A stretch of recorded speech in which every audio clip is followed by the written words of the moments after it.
Get ready for another microdose. And hey, if this information is jiving with you, then check out the full episode. The link is in the show notes. Enjoy the ride. Could we just touch on, what are your thoughts about like psychedelics and that, like bringing up trauma? Do you have any information on that? Or, psychedelics have been, they've been used, to heal trauma. I was wondering like what your thoughts might be around that. How many hours do you have? We'll have you back. How's that? So maybe just give a little brief summary of like your experience and yays and nays or whatever. Yeah. I'll give you I have a lot of feelings about it. I'm mixed about psychedelics. Honestly, I think there's profound potential for doing some major work in healing trauma. Michael Middelfer, if you know him, he's the PI, the principal investigator of MDMA and ecstasy. He's a friend of mine. Him and I took IFS training together, so I know Michael very well. He's the one who's done all the research on MDMA, and he's done some amazing work with vets around healing their PTSD and trauma. So the work that they do is profound, and typically people get into that self-energy when they do MDMA, and then they do these spontaneous healings. So there's this enormous potential. There's enormous potential for it within the field.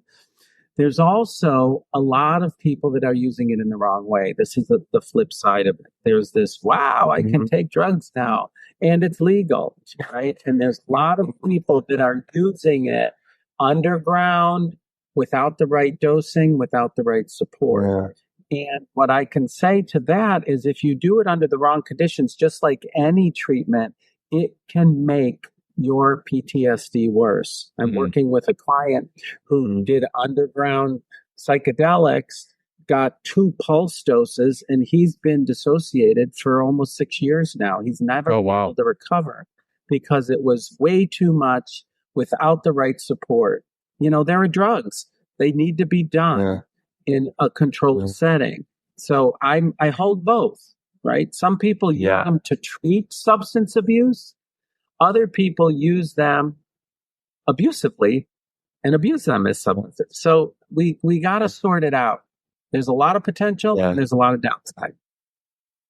One thing, like I'd imagine that after doing research on IFS, it does, without any substance intervention.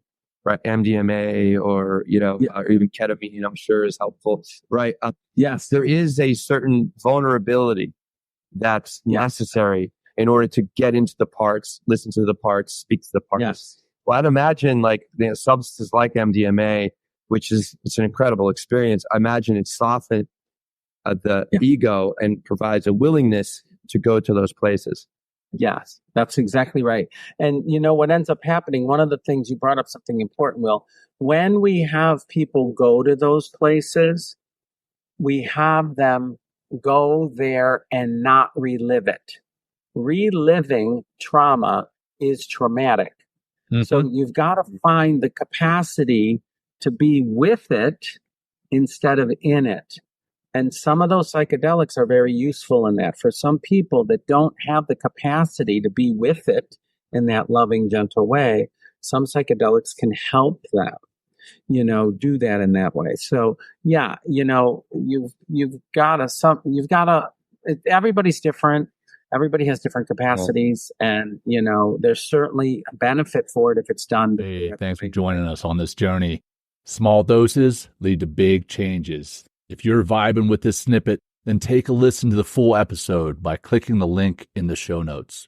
If you would like to plug in deeper to what we're doing, head to mentalkingmindfulness.com or text MTM to 33777. Until next time, peace.